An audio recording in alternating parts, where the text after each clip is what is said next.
जी हाँ, आज ये मुद्दा जो है वो सिर्फ बिहार का नहीं है, पूरे देश का मुद्दा है, इसलिए मैंने देश का नाम लिया है। देखिए, बिहार में के साथ साथ पूरे देश में अभी टेट का मुद्दा गरमाया हुआ है। टेट का मुद्दा गरमाने की वजह से ये समस्या जो है ना, पूरे देश में लगभग 10 लाख से ऊपर शिक्षकों के ऊपर ये असर पड़ रहा है। अब मुद्दा है टेट का।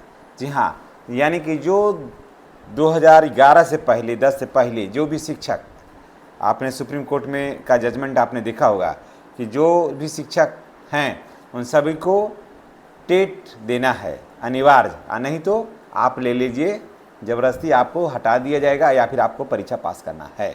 ठीक है, ये मेन मैटर ये है। तो आपको मैं बता दूं कि ये मैटर से पूरे देश में शिक्षकों में खलबली है, और कुछ सरकार तो इस पर संज्ञान ली है, लेकिन ज़्यादातर सरकार जो है ना एकदम अब चुप्पी साध ली है कि जाने दो, देने दो परीक्षा शिक्षकों को, क्या होगा अब देखा जाएगा, जो होगा वो देखा जाएगा। हर सरकार चाहती है कि मैटर को अधिक से अधिक टाले और शिक्षकों को कम से कम, कर्मचारियों को कम से कम लाभ हो। ये ज़्यादातर सरकार यही चाहती, चाहे बिहार सरकार हो या कोई भी और भी सरकार हो, यही चाह भी रही है। तो देखिए, इसमें सबसे बड़ा बात क्या है कि जिस समय नियुक्ति होती है उस समय का रूल और रेगुलेशन क्या होता है, समझ गए? उसका रूल और रेगुलेशन क्या होता है, मुझे यूपी से शिक्षक संगठनों ने दिया है, एक पूरा स्क्रिप्ट दिया है कि आपको इस तरह से मैटर को बनाना है, इस तरह से मैटर को चलाना है अपने चैनल के माध्यम से, और वहाँ भी इसी तरह से लोग बना रहे हैं, चला रहे हैं। तो उन लोगों ने भरोसा किया कि आप भी वहाँ से इसी तरह से मैटर को चलाइए बिहार में, ताकि सारे शिक्षक जो हैं वो जागरूक हों। तो इसके लिए मैं वहाँ के लोगों को मैंने धन्यवाद देता हूँ। और मैं बता दूँ कि देखिए, बिहार और यूपी की बात नहीं है, पूरे देश की बात है। जिस समय नियुक्ति हुई उस समय तो टेट की तो कोई चर्चा नहीं थी, टेट की चर्चा उस समय थी नहीं। उस समय अंक के आधार पर नियुक्तियाँ हुई, या उस समय जो वर्तमान में परिस्थितियाँ थी वो उसके हिसाब से नियुक्ति हो गई। थोड़ा अगर आपके पास समय है तो थोड़ा सुनिएगा, और उसके बाद आप 20 साल के बाद आप कहिएगा कि नहीं, अब ये ऐसे नहीं होना चाहिए, इसमें नियम में परिवर्तन हो गया है और ये नियम इस तरह से होगा। तो आप ज़रा सोचिए कि जो 20 साल पूर्व जो सेवा और शर्तें थी, जो नियमावली बनी थी, जो आहर्ता रखा गया था, उसी आहर्ता, उसी नियमावली के तहत ना शिक्षक या कर्मचारी का अपॉइंटमेंट होता है, कि दूसरे पर तो नहीं होता है। तब जब उस समय उनकी नियुक्ति हो गई, उनका अपॉइंटमेंट हो गया उस सेवा और शर्तों के आधार पर, तो फिर आप परिवर्तन क्यों करते हैं पीछे वाले का परिवर्तन तो नहीं करना चाहिए। ऐसा नहीं ना है कि शिक्षक हैं तो बार बार आप एग्ज़ाम दीजिए, और भी तो काम होता है। अब देखिए, शिक्षक जो है पढ़ाने का काम करे, शिक्षक एग्ज़ाम ले, शिक्षक उसको रिजल्ट तैयार करे, पूरा विद्यालय की गतिविधि पर नज़र रखे, जनगणना कराए, इलेक्शन कराए, सारा काम जो है वो शिक्षक कराए। तो अन्य शैक्षणिक कार्य के बाद भी तो अन्य कार्य होते हैं शिक्षकों को करना, तो आखिर पढ़ेगा कब? जो सीटेट कर रहे हैं और टेट कर रहे हैं, जो बच्चे पढ़ रहे हैं, वो 4 साल तो फेल हो के पास होता है। 3 साल जिसको पढ़ने का ही सिर्फ काम है, 3 साल 4 साल तो पढ़ के फेल होता है, और उसके बाद फिर पास होता है। अब फिर शिक्षक को कहेगा कि आप ही पास होइए। तो मैं एक ज़रा सवाल करता हूँ कि अभी नियम आ जाए कि जिनकी सेवा 60 साल हो गई है, चाहे वो विधायक हो या मंत्री हो, 60 साल के बाद जो लोग भी मंत्री पद पर रहें या फिर विधायक पद पर रहें, उन सारे लोगों को जिस डेट को 60 साल पूरा हो गया है, उसके बाद सारी सुविधाएं लौटाना होगा, और उन सारे सुविधाओं का खर्चा स्वयं वहन करना होगा, या फिर जितना सुविधा का यूज किया उसको उसका रिकवरी देना होगा ऐसा। तब वहाँ तो कहेगा कि ये न्याय संगत नहीं है। फिर ये आपको मैं बता दूं कि जैसे अभी मानते हैं कि ये आ जाए कि सिर्फ 2 ही बच्चे जो रहेंगे वही रहेंगे मुख्यमंत्री पद पर, वही रहेंगे मंत्री पद पर, वही रहेंगे विधायक। बहुत सारे विधायक जिसको 8-8 7-7 बच्चा है, तो वो छोड़ देंगे। तो अपने लिए तो लागू नहीं, उन लोगों के लिए लागू नहीं होता है। और शिक्षक के लिए लागू हो जा रहा है। हाँ, अब ऐसा रहेगा कि जैसे जिनको 2 बच्चा रहेगा वही लड़ेंगे चुनाव, ये अगले चुनाव से। तो चलिए ठीक है, तो उसी तरह के शिक्षकों को भी ना होना चाहिए।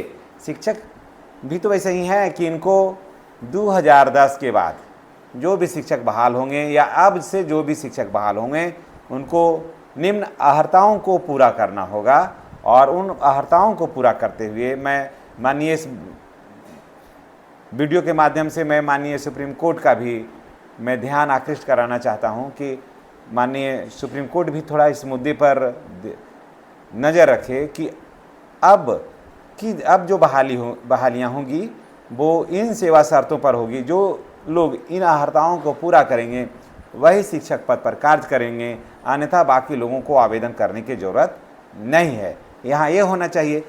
अब देखिए, सुनने में आया है कि कहीं शिक्षक जो है आत्मदाह किए हैं, तो ऐसे और भी मुद्दे होंगे, और भी मुद्दे आएंगे, है ना। तो कोई भी सरकार हो या जो भी, तो वो जनता के हित के लिए ना काम करेगी। सुप्रीम कोर्ट को भी तो उस जनमानस के भावनाओं को देखना होगा।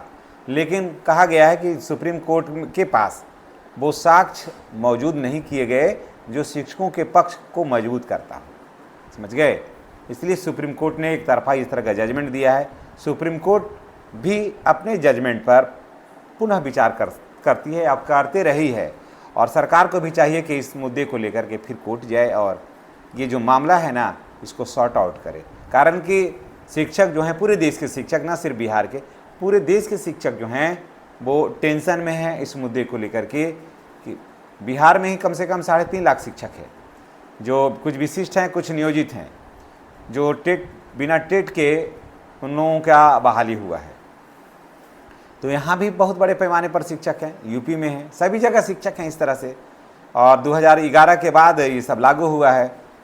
तो सरकार को भी चाहिए कि इसके लिए मुद्दे पर कोर्ट को बताना चाहिए कि मेरे यहाँ ये है। और बिहार में तो देखिए टेंशन की ज़्यादा बात नहीं है, क्योंकि बिहार में दक्षता परीक्षा जो था ना वो सक्षमता क्या बोलते हैं टेट के एक समतुल्य ही माना गया था। हाई कोर्ट ने भी माना था और सरकार ने भी इसको कहा था कि नहीं, टेट के अनुकूल ही है। तो यहाँ पर मैं बिहार का पक्ष को अब मैं रखता हूँ देश से थोड़ा सा हट के, कि बिहार में ये चीज़ जो है बिल्कुल क्लियर है कि बिहार में टेट करने की ज़रूरत किसी भी शिक्षक को नहीं है, चाहे वो विशिष्ट शिक्षक हों या नियोजित शिक्षक हों। टेट करने की ज़रूरत नहीं है, क्योंकि ऑलरेडी उस समय ये बात उठी थी। ये बात भी सत्य है कि 2011-10 में ये बात उठी थी कि सभी शिक्षकों को टेट अनिवार्य है, ये बात आया था। इसमें इसको कोई काट नहीं सकता है, मुझे याद है। तो सरकार फिर नीतीश कुमार ने क्या बोले थे कि ठीक है, मैं अपने शिक्षकों को एग्ज़ाम ले लेता हूं, जिसको दक्षता एग्ज़ाम बोलते हैं ना, दक्षता एग्ज़ाम सब लोगों ने दिया। और उसमें कोर्ट ने भी माना और सरकार ने भी माना कि दक्षता जो एग्ज़ाम है वो टेट के समतुल्य है ना, और इसे टेट के समतुल्य माना जाए। तो बिहार के मामले में एकदम बिल्कुल क्लियर है कि बिहार के शिक्षकों को इसमें डरने घबराने की कोई ज़रूरत नहीं है। बिहार के शिक्षक चाहे वो नियोजित हों या विशिष्ट हों, वो बिल्कुल सेफ और सुरक्षित हैं। शेष देश की बात है, पूरे देश का कहेंगे मैटर पूरे देश के लिए हमको बनाने के लिए कहा गया था। तो देखिए, पूरे देश की सरकार को इसके सिस्टम के विरुद्ध जाना चाहिए सुप्रीम कोर्ट, और वहाँ अपनी बात को रखना चाहिए। अगर या फिर नहीं तो बिहार में जैसे हुआ है दक्षता परीक्षा, बिहार में जैसे दक्षता परीक्षा हुआ है, आप चाहें तो एक साधारण सी परीक्षा ले करके सारे शिक्षकों को बिल्कुल इस तरह के मकर जाल से मुक्ति दिला सकते हैं। या फिर आप यूँ कह सकते हैं कि मेरे यहाँ जो भी हुआ है वो सब ठीक है, अब शेष आगे जो होगा उस पर विचार करेंगे और आगे जो अहर्ताएँ तय है उसी के मानक के अनुरूप अब बहालियाँ होंगी। तो इसी के साथ मैं आपसे विदा लेता हूं, देश के तमाम शिक्षक भाई बहनों से मैं विदा लेता हूं। नेक्स्ट वीडियो में हमारी और आपकी पुनः मुलाकात होगी। आप ये जान लीजिए कि किसी भी शिक्षक को टेट के बिना जो अभी नौकरी कर रहे हैं उनको हटाया किसी को भी नहीं जाएगा। इस जीत को आप जान लीजिए, मैं बिल्कुल कन्फर्म बता रहा हूँ, किसी को हटाया नहीं जाएगा। कोई गुमराह कर रहे हैं कि आपने टेट नहीं दिया तो आपको हट जाना होगा, तो ये गलत कर रहे हैं, उनके पास जानकारी पूरी नहीं है, इसलिए किसी को हटाया नहीं जाएगा। और लेकिन गेंद जो है वो सरकार के पाले में है, सरकार को इसमें जाना चाहिए कोर्ट में अपने मैटर को रखना चाहिए। और जैसे ही सरकार अपने कोर्ट में मैटर को रखेगी, मामला जो है वो सब साफ हो जाएगा। तो चलिए, इसी के साथ मैं देश के तमाम शिक्षक भाई बहनों से मैं विदा लेता हूँ। आप लोगों को घबराने की जरूरत नहीं है, डरने की जरूरत नहीं है। आप बिल्कुल सेफ और सुरक्षित हैं, क्योंकि आपने बहुत बेहतरीन सेवा दिया है। यही कारण है कि आज हमारा जो देश है वो दुनिया में नाम कर रहा है। उसमें तमाम शिक्षक भाई बहनों का, पूरे देश के शिक्षक भाई बहनों का बहुत बड़ा योगदान है। धन्यवाद।